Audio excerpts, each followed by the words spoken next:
When you think of electricity, you think of Edison. When you think of radio, you think of Marconi. But there is one electrical genius who is nearly forgotten. A man who dreamed of giving the world an unlimited supply of energy. His name was Nikola Tesla, and he was the master of lightning.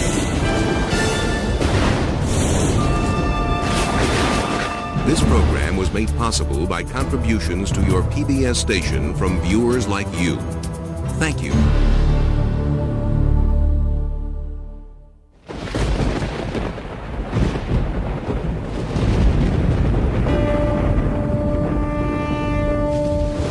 The progressive development of man is vitally dependent on invention. Its ultimate purpose is the complete mastery of mind over the material world, the harnessing of the forces of nature to human needs. Nikola Tesla, 1919. This is the story of a modern Prometheus who changed the world with electricity. It was Nikola Tesla who captured the power of Niagara Falls with his alternating current system and made it possible to transmit electricity to all of America and the world. It was Tesla who patented the technology for wireless communications that is used in all radio and television broadcasting. His incredible legacy can be seen in everything from remote control to neon and fluorescent lighting, X-rays, guided missiles, and even the Strategic Defense Initiative. Yet somehow history has overlooked this remarkable man. Tesla was indeed a genius of the first magnitude. He was a technological visionary. He could envision great things and make them work. He was a foreigner, an immigrant who arrived in America with only his dreams. A proud and sometimes arrogant man, he worked and locked horns with some of the most powerful people of his day. Thomas Edison, who resented his ideas. Guglielmo Marconi, who capitalized on his inventions. George Westinghouse, who created the Westinghouse Electric Company with Tesla's patents. And the great financier, J. Pierpont Morgan, who supported and then abandoned him. At the height of his career, Tesla was one of the most famous men in the world. His inventions helped America grow into a powerful industrial nation. His ideas created billion-dollar corporations. But Tesla was not a practical man. Always driven toward the next great breakthrough, he failed to protect his commercial interests. In the end, others made fortunes with his inventions, and he wound up penniless and rejected. Money does not mean to me what it does to other men. All my money has been invested in inventions to make man's life a little easier. He was a visionary genius. There aren't many of them. And he was willing to give his life to his visions. We have to evolve means for obtaining energy from stores which are forever inexhaustible. What I intend to show you now, step by step, is how I finally reached my dream.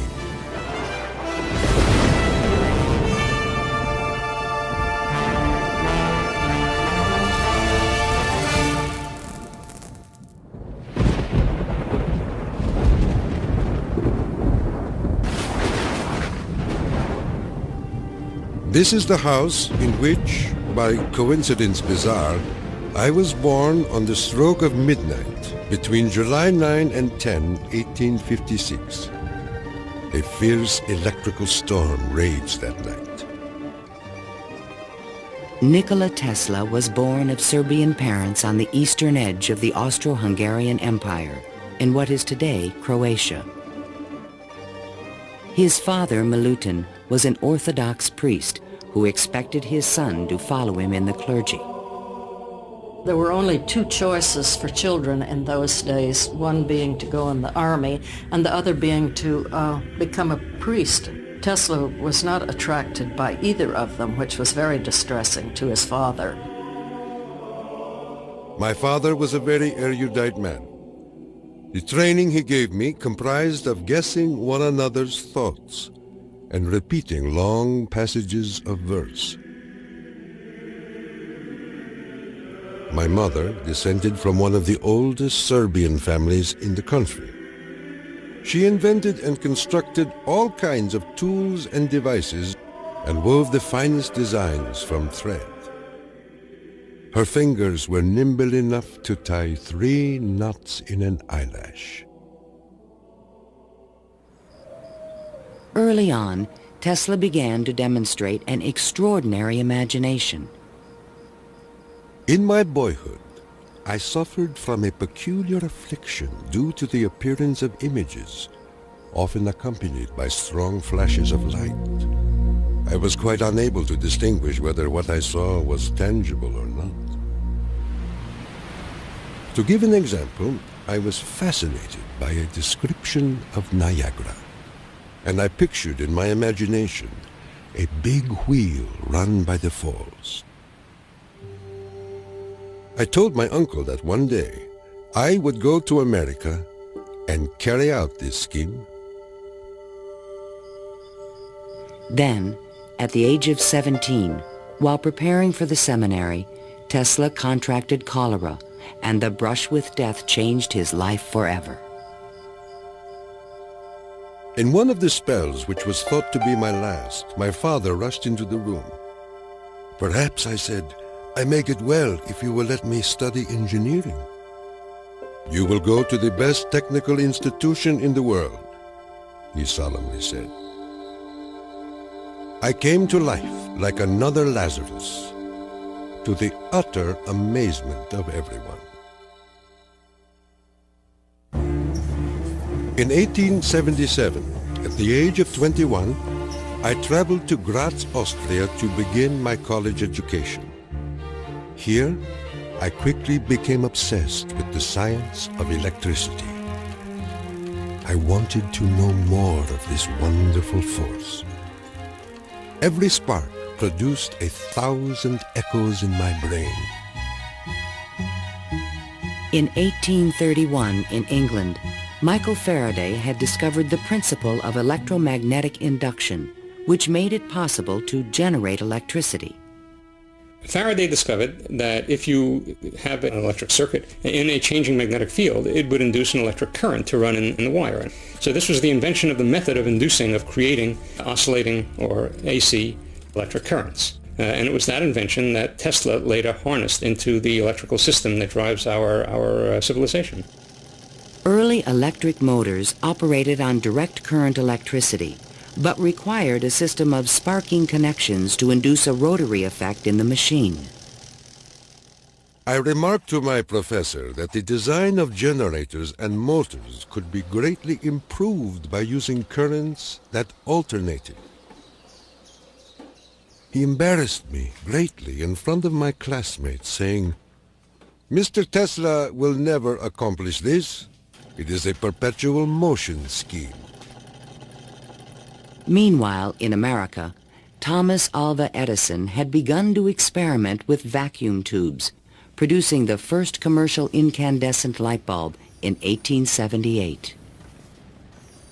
Edison and Tesla would soon cross paths in a gargantuan technological struggle between direct and alternating current electricity.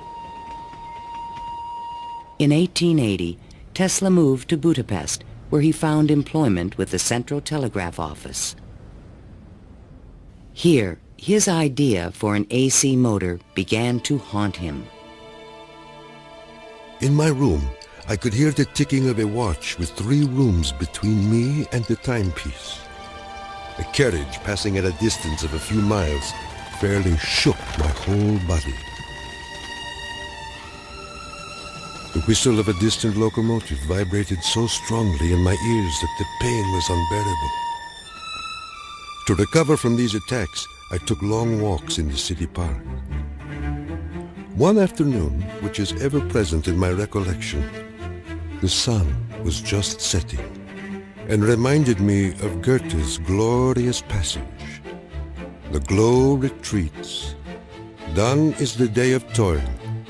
Upon its track to follow soaring.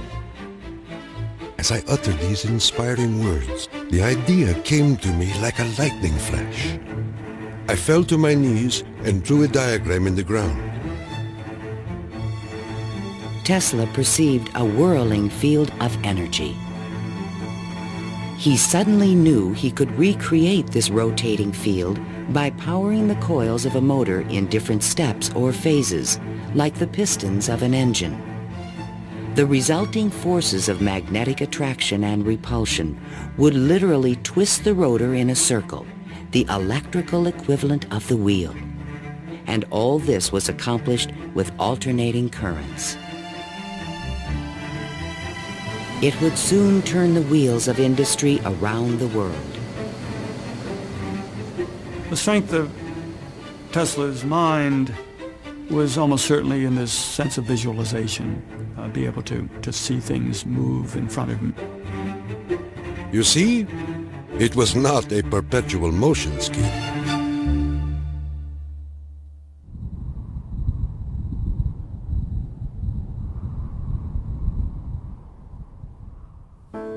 It had been the height of my ambition and my most ardent wish to see America and come in contact with the great Thomas Edison. Accordingly, I undertook the voyage, and after losing my money and tickets and passing through a series of mishaps, including a mutiny in which I almost lost my life, I landed on these blessed shores with 4 cents in my pocket. Tesla arrived in New York on June 6, 1884. A 28-year-old immigrant, he was filled with dreams of success in this strange new land. In his pocket, he carried a letter of recommendation from Charles Batchelor, one of Edison's associates in Europe. My dear Edison, I know 2 great men, and you are one of them. The other is this young man. Tesla came to America because he had tried to get his alternating current motor produced in Germany, and I believe in France as well, without any success. And he realized that there was probably only one person in the world who could help him with it, and that was Thomas Edison. New York had had electricity since the late 1870s. Edison installed his first DC power station on Pearl Street, near the financial district, in 1882. He did this with help from the great Wall Street financier J. Pierpont Morgan. But the system was far from perfect. Electricity was a very new thing. Most people didn't understand what it was all about. They were very afraid of it. There were fires breaking out. The horses on the streets would get shocks through their shoes and run away. So it was a very exciting time for Edison. I was thrilled to the marrow meeting Edison. This great man had revolutionized the world with his incandescent lamp. And I was burning to show him my motor that ran on alternating currents. Edison had built his business on the direct current system, and any talk of alternating currents was an aggravation to him. The problem with direct current is that you can't change the voltage. What you generate, that's what you get. And if you generated the power at too high a voltage, you would blow out lamps at the other end. If you generated the proper power for the lamps and you want to go any great distance, then you need copper wire that's as thick as your arm. And the Edison people said, well, that's all right. We'll just have a power station every mile or so. DC was sufficient to power lights and run motors, but it could not be transmitted efficiently over long distances. By raising and lowering the voltage, AC could solve the problem of distance, but a working AC motor did not exist. In spite of their differences, Edison hired Tesla to improve the performance of his DC generators. Tesla said he was promised $50,000 if he was successful. The offer seemed too good to be true. I entered the Edison Machine Works, where I undertook the design of DC dynamos and motors. My regular hours were from 10:30 a.m. till 5 a.m. the next day. When I completed the task, I went to Edison for payment, and he laughed. Edison was very amused by this. Said, "You just don't understand our American sense of humor, Mr. Tesla." So Tesla had had enough by that time, and he picked up his hat and walked out. Tesla paid dearly for his pride. I lived through a year of bitter tears and hard labor, digging ditches for Edison's underground cables. But he was still determined to develop his AC motor. With help from a group of investors, he opened a laboratory on Liberty Street, only a few blocks from Edison's offices. There, he began to assemble a prototype of the motor he had envisioned 7 years earlier. Along with it, he developed all the components of the system of AC power generation and transmission still used today. In May of 1888, Tesla was ready to unveil his motor to the world. The subject which I now have the pleasure of bringing to your notice is a novel motor which I am confident will at once establish the superior adaptability of alternating currents.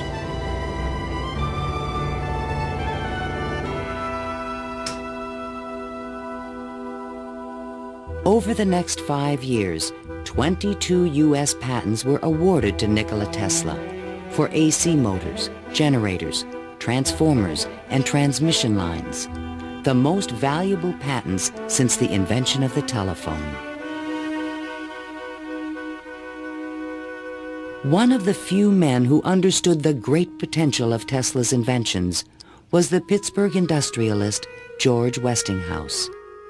He visited Tesla's laboratory, and on the spot, he offered to purchase all the patents dealing with the alternating current system for $1 million. Westinghouse also proposed a royalty of $2.50 for each horsepower generated by a Tesla invention. The young Serb was on his way to fortune and fame, while other inventors looked on with fascination and with envy. In all my troubles, I did not neglect to become a real American citizen, making me a proud and happy man.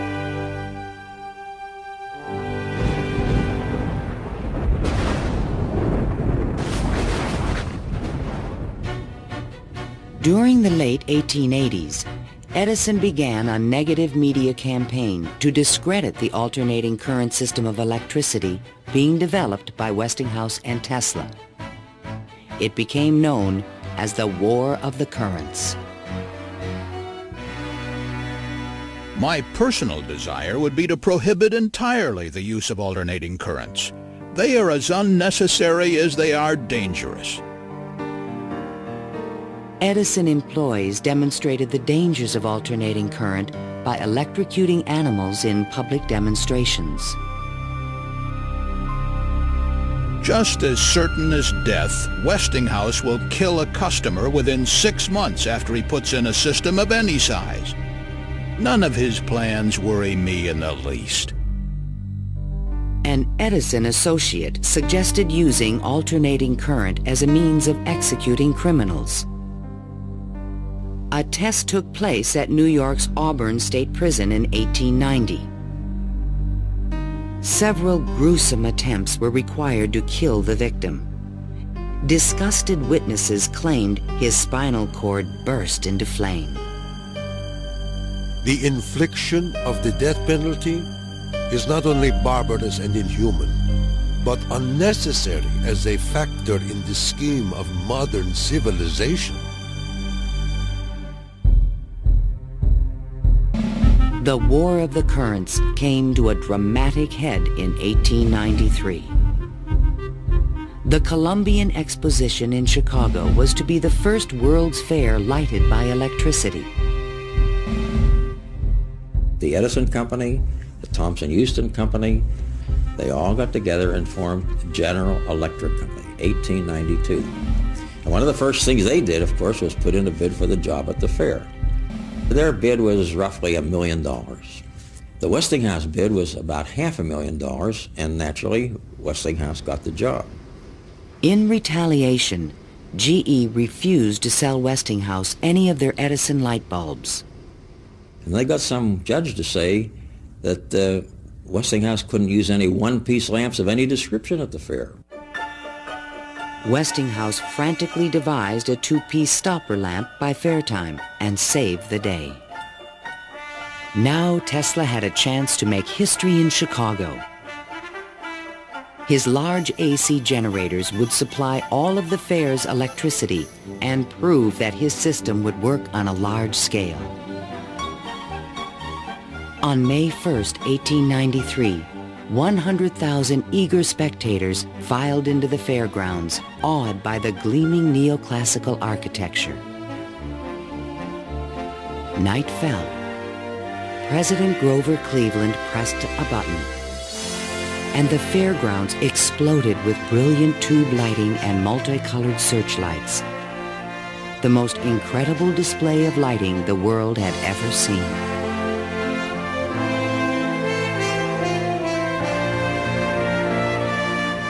In the great hall of electricity, the public could see that the Tesla-Westinghouse system made it all possible. To overcome the impression that AC was dangerous, Tesla put on remarkable demonstrations. He created a device called the Egg of Columbus to show the rotating magnetic field created by his AC motor. In his room, he had cork-soled shoes on and a tuxedo and white tie and a top hat, and he would put his hand on a terminal which would flash electricity through his body, creating a great shower as his whole body was encompassed in flame, and people were quite impressed by this, to say the least. The Chicago Exposition left an indelible impression on the American imagination. This was the gleaming new city of the future, and it was powered by the inventions of Nikola Tesla.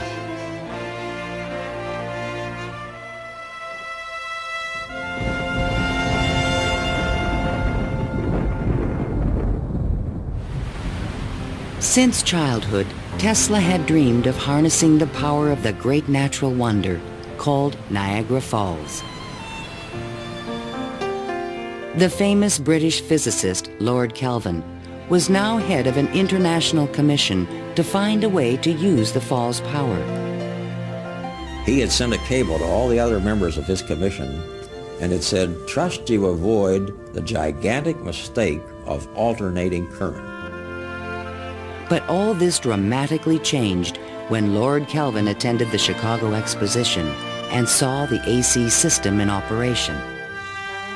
A contract was immediately awarded to Westinghouse Electric to power the mighty cataract with AC.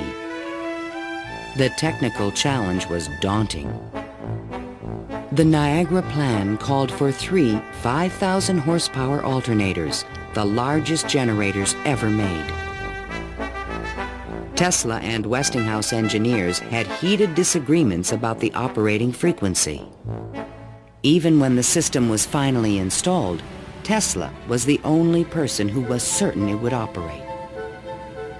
The technical details have been completely worked out. All that now remains is for the switch to be thrown. In 1896, The system went online, and the electrical age began. The waters of the upper Niagara turned enormous water turbines connected by shafts to the massive 5,000 horsepower generators. The current from the generators was stepped up with transformers to 22,000 volts and sent out over long-distance lines, then stepped back down to light municipalities and power motors of Tesla's design. The Niagara Falls Gazette proclaimed, "This morning, the streetcars of this city are moving by Falls power. Hereafter, the Falls must work to earn their living." Imagine my surprise when 30 years later I saw my boyhood plan carried out at Niagara and wondered at the unfathomable mystery of the mind.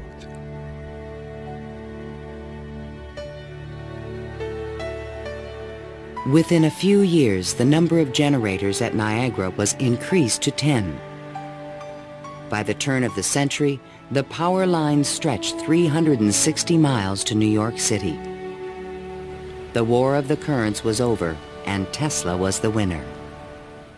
By the time Tesla effectively arrives on the scene with his motor, Edison is out of the business. He's basically written out of his own company. This was something Edison would not soon forget.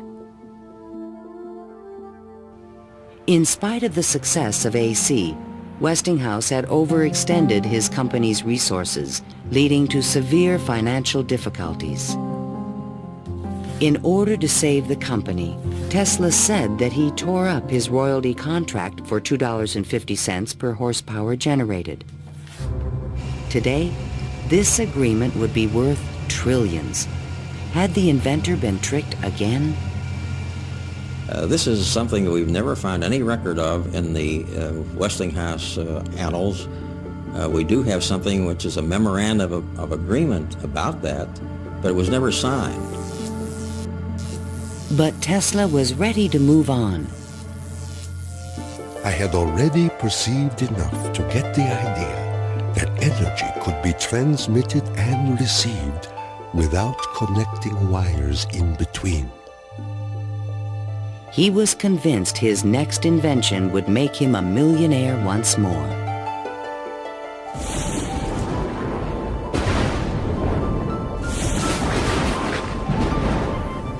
My services with Westinghouse being no longer essential, I resumed experimental work in a laboratory on Grand Street, where I began immediately the design of high-frequency machines.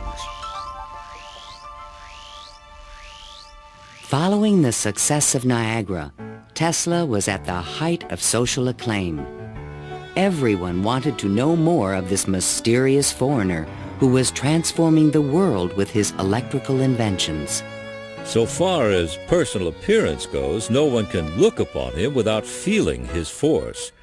His cheekbones are high and prominent, the mark of the Slav. His eyes are blue, deeply set, and they burn like balls of fire. Franklin Chester, the Citizen. Why was he so well known and so popular? It's because the technological advances that he made were so directly related to the relief of the drudgery that people had to endure in their work lives. They could see what he did helped them personally. Every evening, Tesla showed up at Delmonico's, the most expensive restaurant in town, to be shown to his special table. He is fanatical about his dress, usually sporting a fine waistcoat, white leather gloves, and a derby hat on his head. He is meticulous about his health and drinks a glass of whiskey a day, saying it will increase his life expectancy to 150 years of age. Tesla hobnobbed with the leading politicians, millionaires, and celebrities of the era. This was the best way for independent inventors to find support for their projects. His friends were the New York elite, John Jacob Astor, William K. Vanderbilt, and the writer Mark Twain. I have just seen the drawings and description of an electrical machine lately patented by Mr. Tesla, which will revolutionize the whole electric business of the world. One of Tesla's closest friends was Robert Underwood Johnson, editor of the prestigious Century magazine. Johnson's wife was deeply in love with Tesla. My dear Nicky, do leave aside the millionaires and Fifth Avenue for some simple pleasures. From one distinguished only by a great weakness, Katherine Johnson. In fact, the world-famous inventor was also New York's most intriguing bachelor.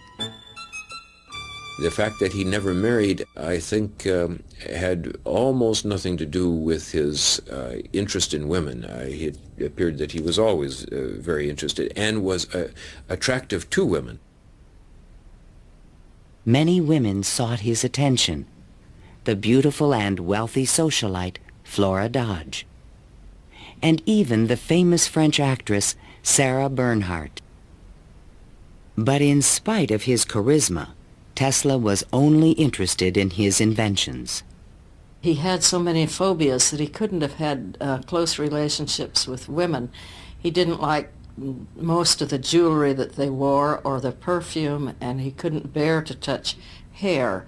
And and in fact, he didn't like to shake hands. And so these are all things that do tend to discourage intimate relationships. The inventor even claimed that he destroyed his sexuality at the age of 40. A certain French actress kept coming to me and made it impossible for me to concentrate. It's a pity, too, for sometimes I feel so lonely.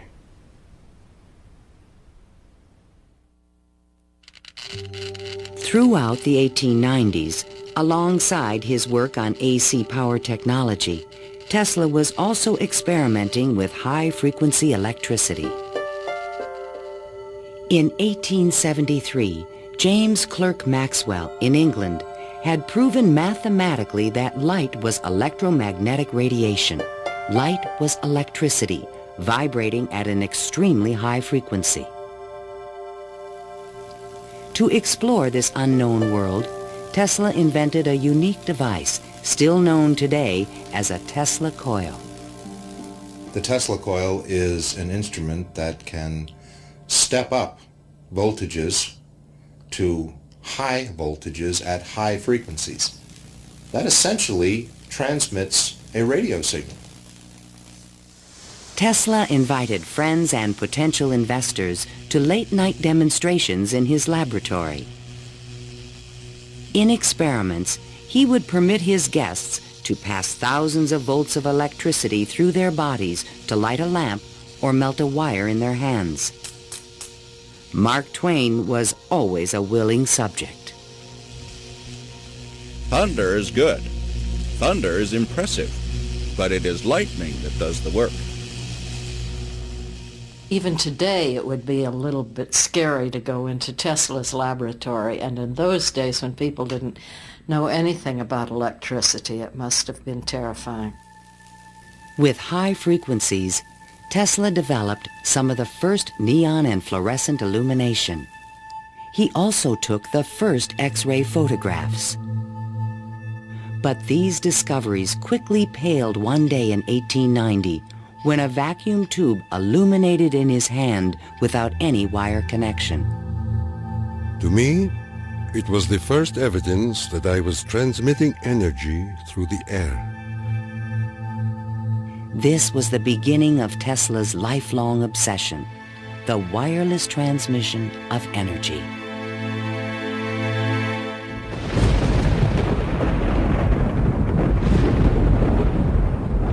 In 1892, Tesla was invited to Europe to present the results of his high-frequency experiments. In London and Paris, he amazed scientists and engineers with lighting and electrical effects that looked more like magic than science. He also announced a remarkable new possibility. I would say a few words on a thought which fills my mind and concerns the welfare of all. I mean the transmission of intelligence and even power without the use of wires. I am becoming more convinced daily of the practicality of this scheme. The race for radio was about to begin.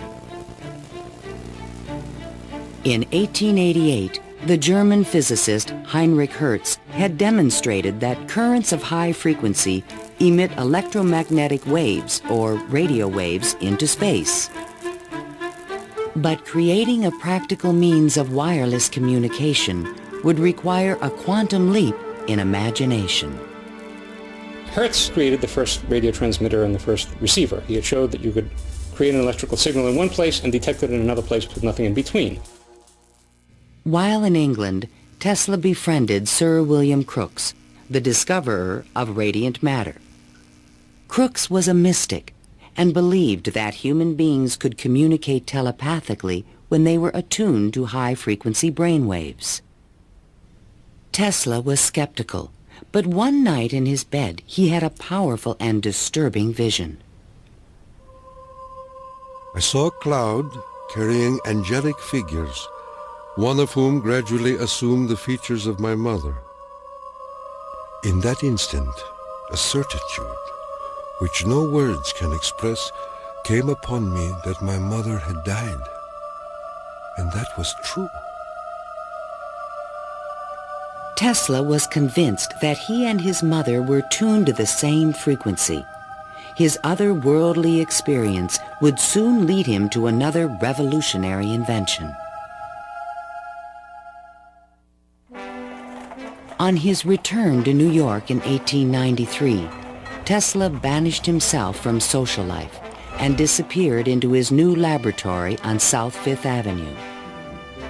Following his uncanny intuition, he soon discovered that Tesla coils would transmit and receive powerful radio signals when they were tuned to resonate at the same frequency. Tuning is the key to all radio and television transmission. In my laboratory, I could take in my hands a coil tuned to my body and collect 3/4 horsepower anywhere in the room without any tangible connection. Sometimes I would produce flames shooting out from my head and run a motor in my hands, or light 6 or 8 lamps. By early 1895, Tesla was ready to transmit a signal 50 miles to West Point, New York. He could now produce 1 million volts with his new conical coil. But that year, on the Ides of March, disaster struck. Fire broke out in the building which housed Tesla's laboratory. Everything was lost. Utterly disheartened and broken in spirit, Nikola Tesla, one of the world's greatest electricians, returned to his room in the Gerlach yesterday morning and took to his bed. He has not arisen since. I was devastated. What could I say? The work of a lifetime lost in a fire that lasted only an hour or so. The timing could not have been worse. In England, a young Italian experimenter named Guglielmo Marconi had been hard at work and created a device for wireless telegraphy. Concerned that Marconi would exploit his ideas, Tesla opened a new laboratory and rushed to complete his own system for wireless communication. This patent, filed by Tesla in September 1897, is the fundamental technology for radio. But it would be 50 years before Tesla got credit for his invention. Various people in various different countries had the idea of exploiting this as a means of communication. But I think Tesla was the one with the real vision, in which you would broadcast signals on a definite carrier frequency, and then you would have a series of antennas that were sensitive to one frequency only, tuned to a certain frequency, and would detect just one of these signals and make an intelligible transmission. And once again, his vision describes the world that we live in.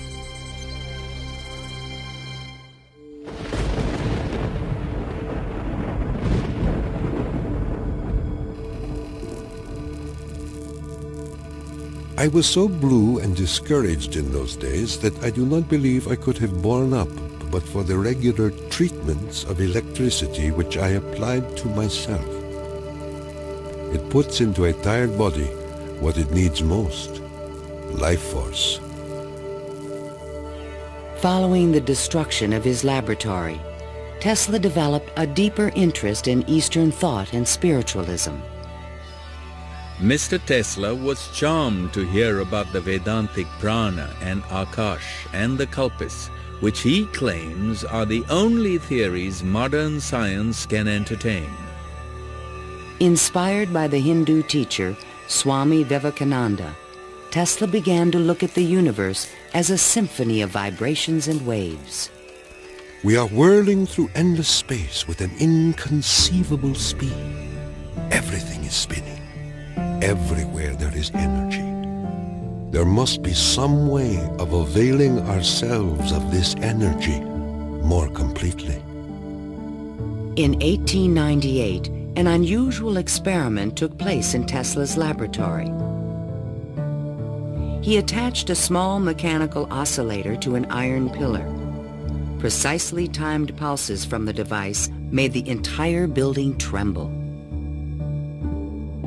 Windows started crashing around the area, and he, being at the epicenter, didn't notice anything happening until some police came bursting into his laboratory.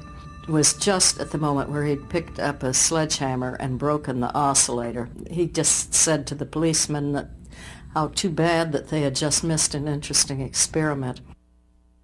Tesla was, I would say, obsessed with frequency, the notion of resonance. The story where he takes the device and puts it on the girder in his office and, gets the frequency of the building and supposedly, it's an apocryphal story, I'm sure, but it gets right at the core that, hey, if I've got the right frequency, I can move the world. And indeed, he talks about the frequency of the earth, and that if he can do that, he can, almost literally split the earth in half. Meanwhile, Marconi was doing more practical things and succeeded in transmitting a signal 5 miles on the Salisbury Plain in England. Not to be outdone, Tesla decided to introduce an entirely new invention. In a specially constructed pool, potential backers were amazed to see the inventor controlling the motions of a small mechanical boat with no wires attached to it. This was the world's first radio-controlled device. The machine even seemed to think. Someone threw out the question, what is the cube root of 64? And 4 flashes came back. The audience was so surprised, Tesla had to remove the lid to prove no one was inside.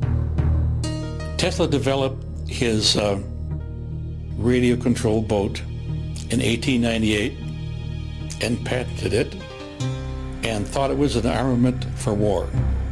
He rationalized this as a means of ending war. The military who looked at it thought it was too complicated and vulnerable. Soon after the demonstration, Mark Twain wrote from Austria. Dear Mr. Tesla, have you the Austrian and English patents on that destructive terror which you have been inventing, and thus make war henceforth impossible? If so, won't you set a price on them and commission me to sell them? Sincerely yours, Mark Twain. But I have no desire to be remembered as the inventor of a purely destructive device. I prefer to be remembered as the inventor who abolished war. That will be my highest pride.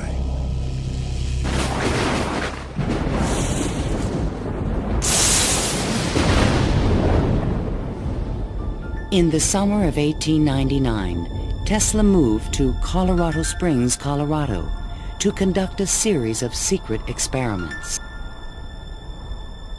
He told curious local reporters that he intended to send a wireless message from Pikes Peak to Paris for the Paris Exposition of 1900. But his plans were even more ambitious. I came to the conclusion that it would be ultimately possible, with very little elevation, to transmit electrical power through the upper atmosphere. Just outside the city, he constructed an experimental station with sliding roof panels. A quote in Italian from Dante's Inferno hung by the entrance of the strange wooden structure. It read, "Abandon hope, all ye who enter here." During the construction phase, Tesla studied lightning. Now, I can understand Tesla's fascination with it, because what happens in lightning is that electricity is being transmitted from one place to another. Electric power, not just electric signals, but real electric power is being transmitted from one place to another.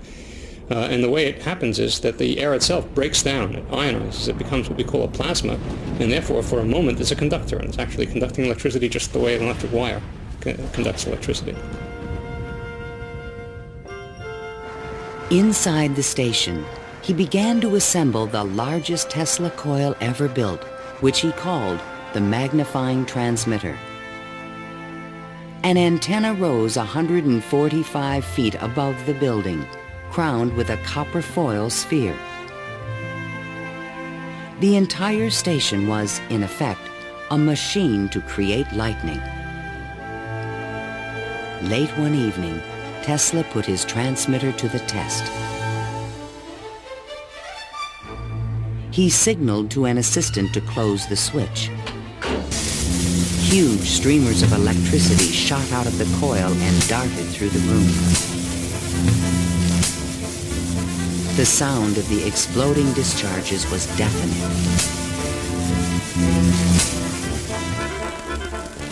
Outside, above the building, bursts of artificial lightning, more than 100 feet long, began to shoot out at the ball atop the antenna. Its thunder could be heard 20 miles away in the small mining town of Cripple Creek.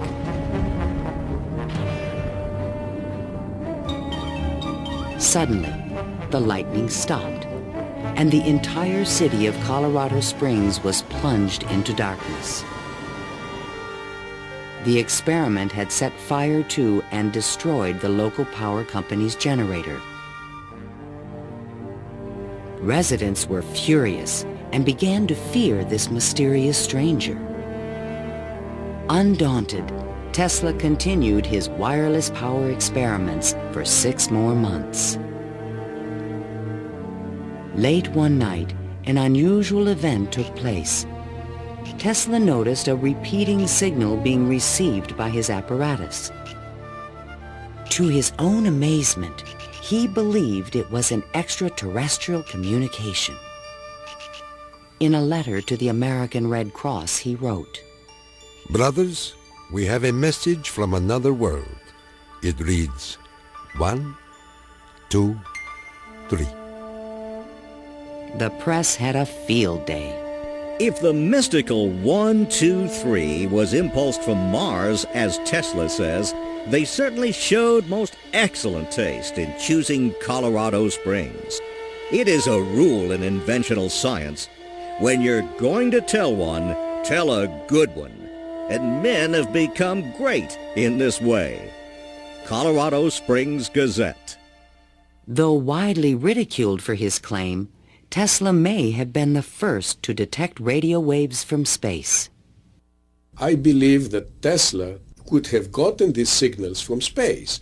We are getting them today, and these are the radio telescopes. That's what radio telescopes do today, receive signals from space. They are not from alien civilizations, but they are from the sun and from the stars. On January 7th, 1900, Tesla boarded a train back to New York City. Perhaps he had mastered the power of lightning, or at least that's what he believed. The law which I discovered in Colorado is wonderful, and it means that results undreamed of before will be possible. as soon as a large plant is constructed in accordance with my plan. See the excitement coming.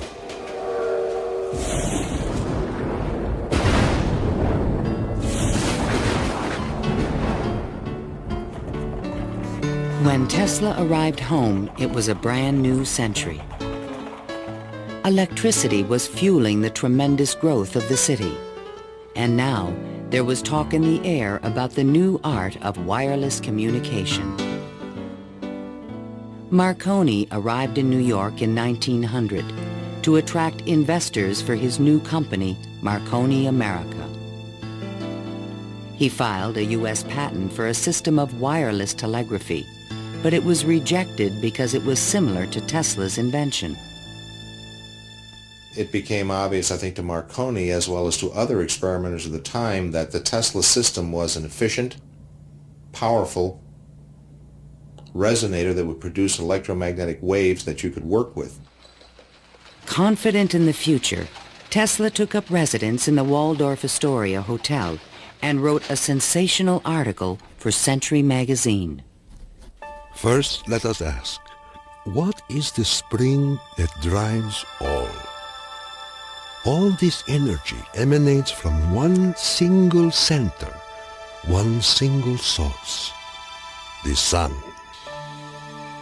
In this detailed futuristic vision, he described a means of tapping the sun's energy with an antenna. He suggested that it would be possible to control the weather with electrical energy. He predicted that wars would soon be eliminated by machines. And to unite all nations, he proposed a global system of wireless communications. When wireless is fully applied, the Earth will be converted into a huge brain, capable of response in every one of its parts. It tells us about a vision he had for both power and communications, that he wasn't going to think small. He was going to think globally on this. And that's all very nice if it works. The idea of a global communications network was very appealing to one of the world's most powerful men, J. Pierpont Morgan. He agreed to invest $150,000 into Tesla's worldwide radio broadcast center. But the inventor's real plan was to transmit without wires industrial levels of electrical power. Tesla chose to keep this a secret from his investor. In the summer of 1900, Tesla moved to Shoreham, Long Island, and began construction of a huge tower and plant called Wardenclyffe. This Tower of Dreams was made entirely of large wood beams and rose 187 feet above the ground. The plant next to the tower was designed by the architect Stanford White and was constructed under strict secrecy. He certainly could have sent signals across the Atlantic with no trouble with a station of that magnitude. But he was still pursuing wireless power transmission. The tower would light up at night, shooting sparks, making noises. Such experiments, they alarmed the whole area. Then, on December 8, 1901, Marconi took another step forward and transmitted his famous letter S across the Atlantic. Tesla dismissed the Italian's advances. Marconi is a good fellow. Let him continue. He is using 17 of my patents. The simple fact about Marconi is that he used Tesla's system to transmit signals and claimed that these were ideas that he had developed himself. Morgan began to doubt the wisdom of his investment. Marconi's system not only worked, it was also inexpensive. And technical problems were beginning to catch up with Tesla. He went back to Morgan again, asked for more money. Morgan says, Where's the radio transmissions across the Atlantic? How's that coming along? Well, it wasn't coming along. Tesla was forced to tell Morgan his real plan. What I contemplate and what I can certainly accomplish, Mr. Morgan, is not a simple transmission of messages, but rather the worldwide transmission of electrical power. A single plant of but 100 horsepower can operate hundreds of millions of instruments. But Morgan was a practical businessman and had already decided to back Marconi. I have received your letter, and in reply would say that I should not feel disposed at present to make any further advances. J. Pierpont Morgan. Word spread rapidly that the investor had pulled out of Wardenclyffe, and Tesla was financially ruined. Late one night in 1903, the residents of Shoreham were astonished to see bright light emanating from the tower and an effect in the air like the aurora borealis. But in fact, Tesla could not transmit wireless power. And his major defect was he was dreaming, but he was doing very few calculations on paper. Because on paper he could have realized that you can transmit power, but not very much power. You can transmit power to hear the radio or for television or for a telephone. But once you want to start turning lights in which you really need high currents, the power gets diluted because space is very large. To his dying day, Tesla believed it could be done. It is not a dream. It is a simple feat of scientific electrical engineering, only expensive. Blind, faint-hearted, doubting world.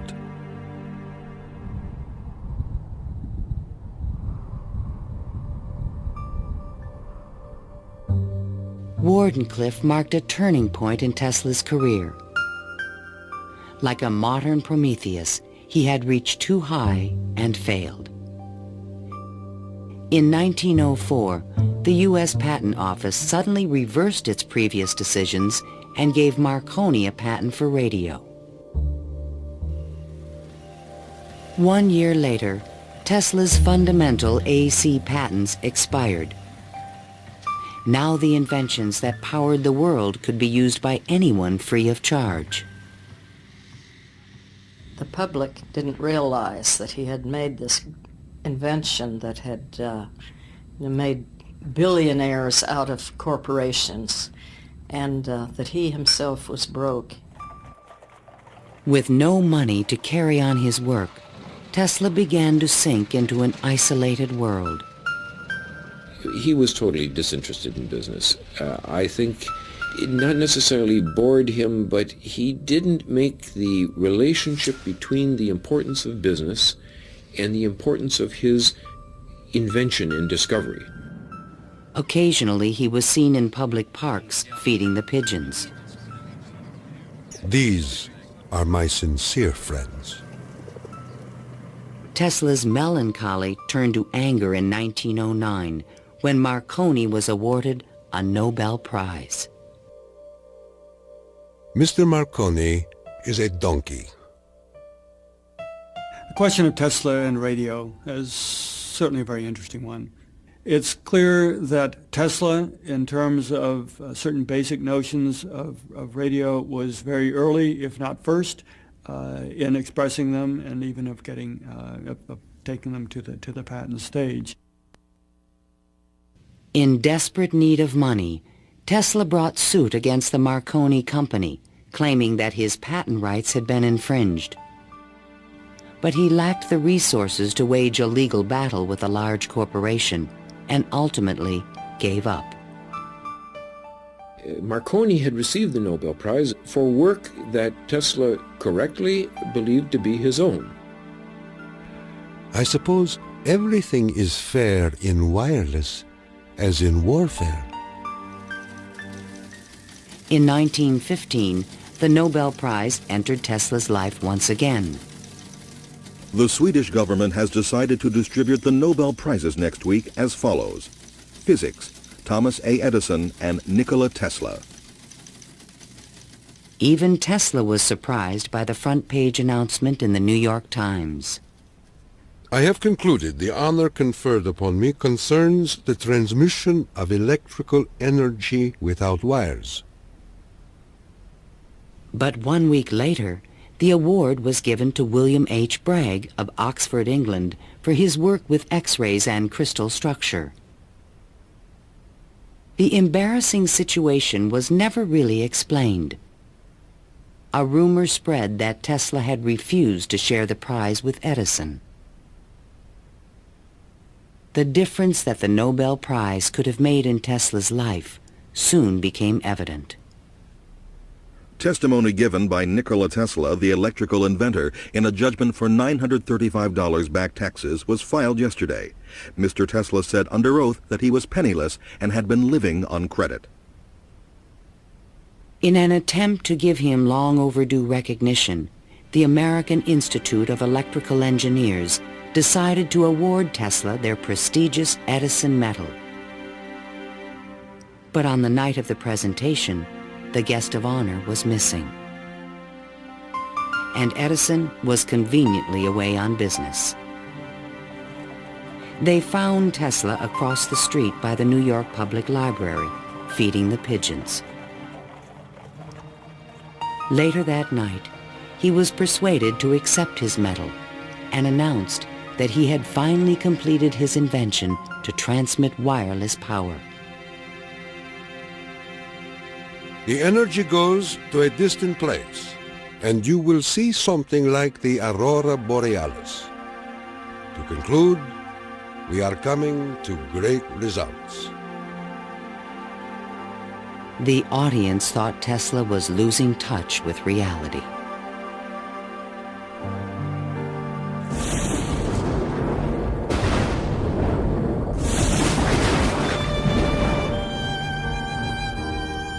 I refuse to accord to some small-minded and jealous individuals the satisfaction of having thwarted my efforts. These men are nothing more to me than microbes of a nasty disease. Well, by that time, you know, Tesla had ceased to have any financial means. He was virtually dependent on being helped by hotels and people that he knew. He began to bring injured birds back to his hotel room to nurse them. He had more companionship with pigeons in that time of his life than with human beings. Working as a consulting engineer, Tesla managed to maintain a small office and laboratory in the Metropolitan Tower. To change his thoughts, he frequently attended movies in Times Square. Here he could see his futuristic ideas appearing on the screen. But his ideas were only accepted in science fiction movies and magazines. In 1924, there was a news report that while at Colorado Springs, Tesla had invented a death ray machine that shot bolts of lightning. The inventor was strangely quiet on the topic. Meanwhile, a new scientific star, Albert Einstein, had captured the world's attention with his theory of relativity. Tesla continuously attacked the validity of Einstein's work. Scientists today wander through equation after equation that have no relation to reality. If we were to release the energy of atoms, instead of a blessing, it might bring disaster to mankind. But no one took him seriously. I think that every generation of scientists feels that the new ideas that come along that replace their own ideas represent a loss rather than a gain. Tesla believed that Einstein was taking us intellectually in the wrong direction. Rejected by traditional science, Tesla's interests again turned to the esoteric. His intellect seemed to embrace a lot of different areas quite easily. What he lacked were the social skills. And that's an enormous shame because it interfered with his ability to use that genius, to be practical. Though nearly a recluse, he would occasionally attend dinner parties at the home of the German poet and mystic George Sylvester Viereck. And he always intrigued the guests. While we were in the midst of talking, an apparition seemed to come into the room. He walked so softly, and he struck us as almost an unearthly creature. And he talked of all sorts of, seemed to me at that time, unreal things, more in the nature of the psychic rather than the scientific. Tesla wrote a strange poem called Fragments of Olympian Gossip and dedicated it to Viereck. While listening on my cosmic phone, I caught words from Olympus blown. The latest tells of a cosmic gun. To be pelted is very poor fun. The meaning of the poem would soon be explained.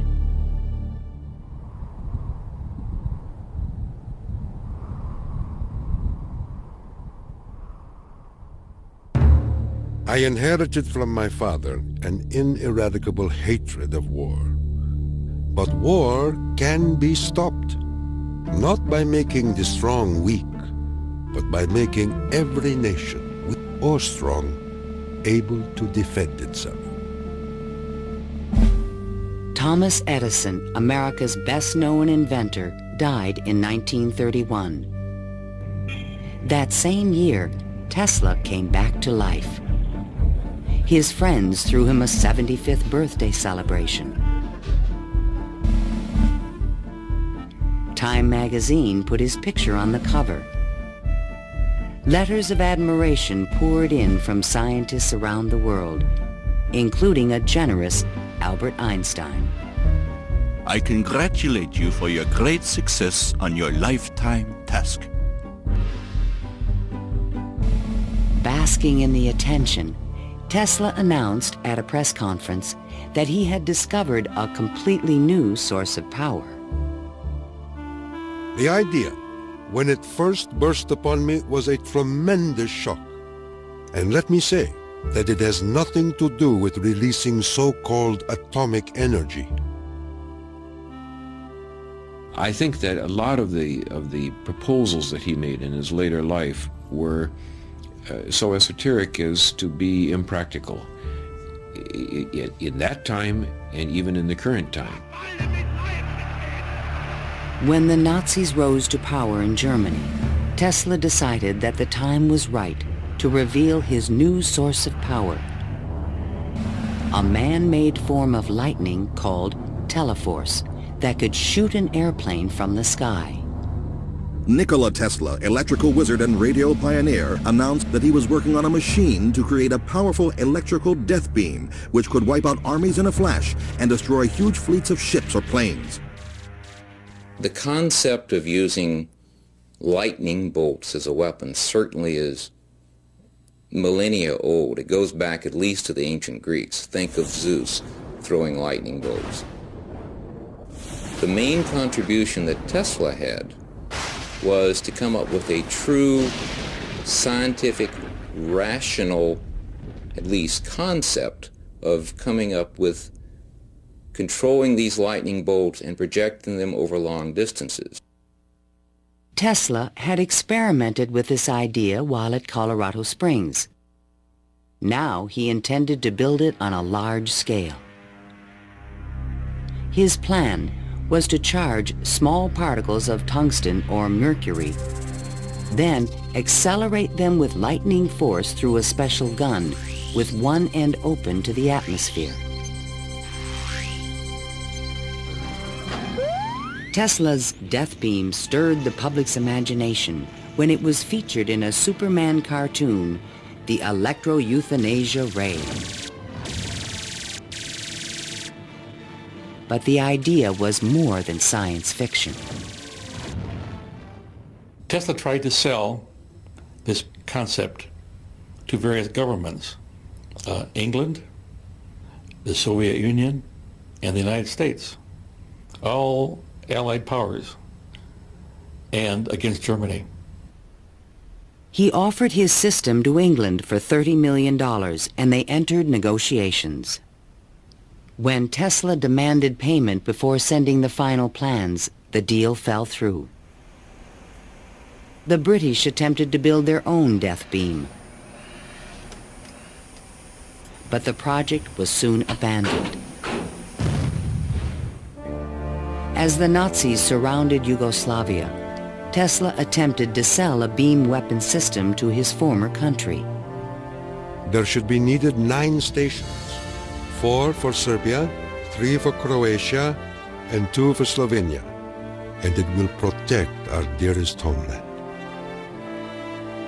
At this point, even Tesla's countrymen thought he was just a crazy old man. One day in 1937, Tesla started out from his hotel room to feed his pigeons. Suddenly, a few blocks from the hotel, he was hit by a taxi and thrown to the ground. 3 of his ribs were broken. He was 81 years old.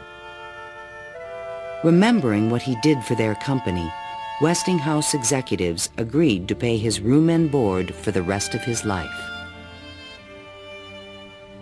The inventor also received a small stipend from the Yugoslav government. During the Christmas season of 1942, Tesla's death was imminent. Again, he attempted to interest the United States in his beam weapon concept. At the recommendation of 2 government engineers, a meeting of high-level officials was scheduled at the White House for January 8, 1943, to consider his plans. But the meeting never took place. Nikola Tesla, inventor of the Tesla coil, the induction motor, and hundreds of other electrical devices, died last night in his suite at the Hotel New Yorker. On last Thursday night, here in our city of New York, a man who was 87 years of age died in his humble hotel room. On January 10, 1943, Mayor Fiorello LaGuardia of New York paid tribute to Tesla on the radio.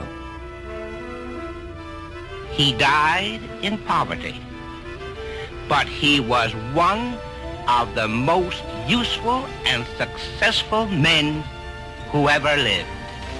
Were we to eliminate from our industrial world the result of Tesla's work, the wheels of industry would cease to turn, and our electric trains and cars would stop.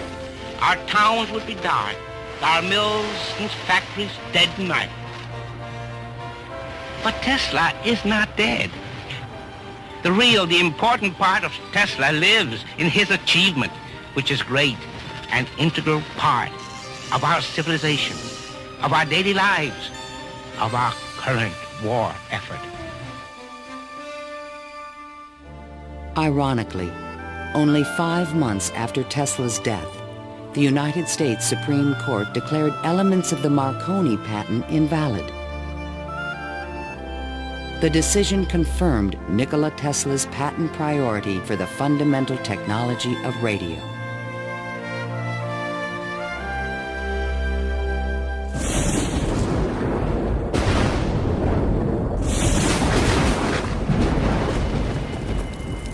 Unknown subjects, equipment, experiments, and research of Nikola Tesla, deceased, espionage.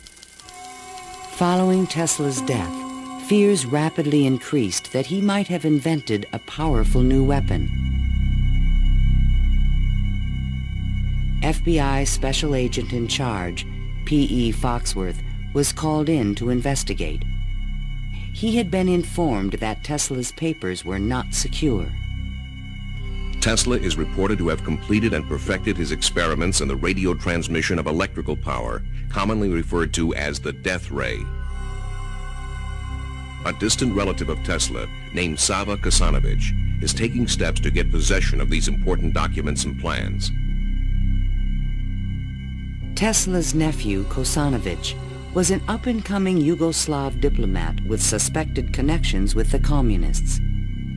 He insisted that his uncle's effects be returned to Yugoslavia. Kasanovich had asked the locksmith to come and open the safe, thinking there might be a testament, a will, in the safe. A will was never located. And there was a lot of talk then about secret weapons and negotiations with the USSR. There was all kind of talk, you know. Shortly before his death, Tesla showed a delivery boy a box in his room that he said contained a powerful weapon. A number of people call me and ask me, did I see in the hotel room a certain kind of a box, you know? They were looking for some secret contraption that Tesla had invented. I never saw anything like that. The U.S. Office of Alien Property immediately seized all of Tesla's possessions until their ownership could be established. There's every evidence that they did look through all his papers, because the papers were not in order and certain things were missing. All his technical papers on beam weapons were secretly microfilmed by U.S. military agents. On August 6, 1945, the first atomic bomb was exploded on Hiroshima, Japan. Soon after, the bomb would be in the Soviets' hands. During this period, copies of Tesla's papers on the beam weapon were shipped to Wright Field in Dayton, Ohio. There, a top-secret research program began called Project Nick to find a defense against nuclear missile attack. Copies of some of his papers were sent to Wright-Patterson in 1945, not to my facility, not even the predecessor of my facility, but to another part of the base for analysis. And then they vanished. Nobody seems to know what happened to them. In 1952, Sava Kasanovich obtained permission from U.S. authorities to return Tesla's estate, still stored in New York, to the inventor's homeland. I personally believe that the U.S. government may have overlooked some things of value in the Tesla papers before they were released to the Yugoslav government. A Tesla museum was opened in Belgrade by Yugoslavia's president, Marshal Tito. But during the Cold War, the museum was off limits to Western scientists and scholars. Then, in 1960, Soviet Premier Khrushchev announced that the USSR had developed a powerful new weapon. There was concern in the U.S. that the Russians may have access to Tesla's missing papers on beam weapons in Belgrade and elsewhere. It's possible that these papers on the particle beam weapon were obtained by the Soviet Union, but it wasn't the only copy. In other words, I think that the United States has always had Tesla's papers on particle beam weaponry. An American beam weapon program began at Lawrence Livermore Laboratories, but engineers could not produce an effective directed energy weapon. I've always been a sort of a fan of Nikola Tesla, an admirer, and definitely he had the concept of a charged particle beam weapon back in the 1930s. I haven't a clue, to be quite honest, how he meant to actually do it. In 1978, evidence suggested that the Soviets were attempting to build a huge beam weapon near Semipalatinsk in the Ukraine. Soon after, President Ronald Reagan announced the Strategic Defense Initiative in March 1983. I call upon the scientific community in our country, those who gave us nuclear weapons, to turn their great talents now to the cause of mankind and world peace, to give us the means of rendering these nuclear weapons impotent and obsolete. Tesla's concept for a beam weapon defense shield was finally taken seriously by the United States to combat the destructive threat of atomic weapons. In spite of circumstantial evidence, there is no direct proof that Tesla's ideas or plans were used in the Strategic Defense Initiative. And even today, after decades of investment and research, scientists still disagree on whether beam weapons are realistic. Basically, let me just make a short statement. That's all I'm really at liberty to say, is that a considerable amount of effort has taken place in the United States and in a number of other countries trying to get these things up to a real weaponizable status. Let me stop at that point. No U.S. government archive has any record of Tesla's technical papers, which were copied immediately after his death. And what has become of Tesla's great dream to transmit electrical power without wires? This is the Navy and Air Force High Frequency Active Auroral Research Program, or HAARP, in Gakona, Alaska. The large antenna array is designed to beam high-energy microwaves into the ionosphere. Tesla was his genius because way before anybody knew or even understood the physics of the Earth and what we call today the ionosphere, which is a layer of ionized particles about 80 kilometers above the Earth, he conceived it and he tried to use it to produce a variety of new concepts.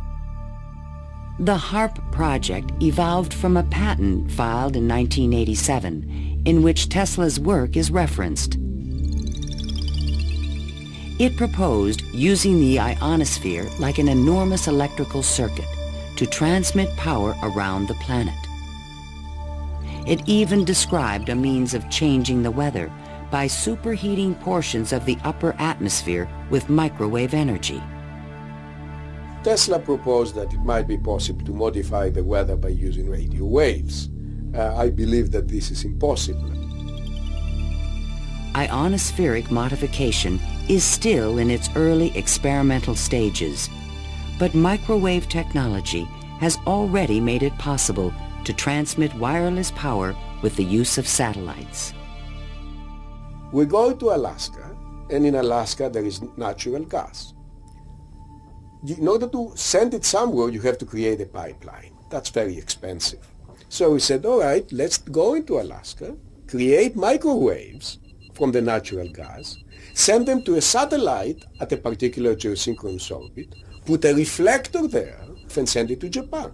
And in Japan now, you get the antenna, which transforms these microwaves into 60 hertz, and you get electricity. So you make essentially Tesla's dream.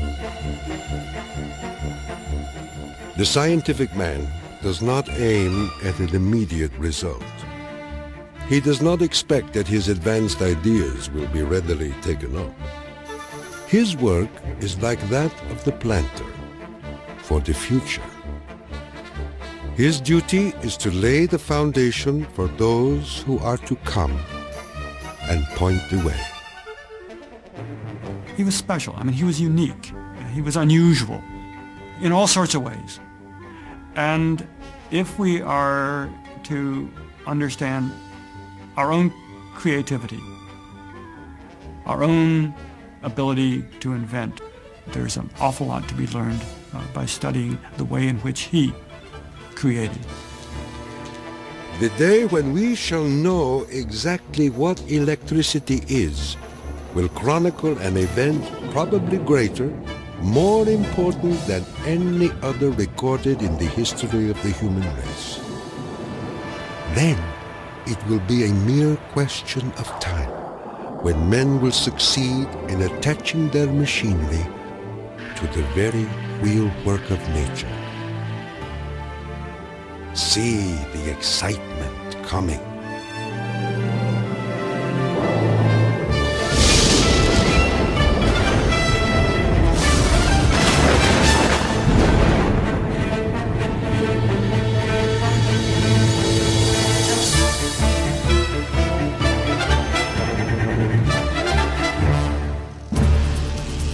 To learn more about Nikola Tesla, visit PBS online at pbs.org.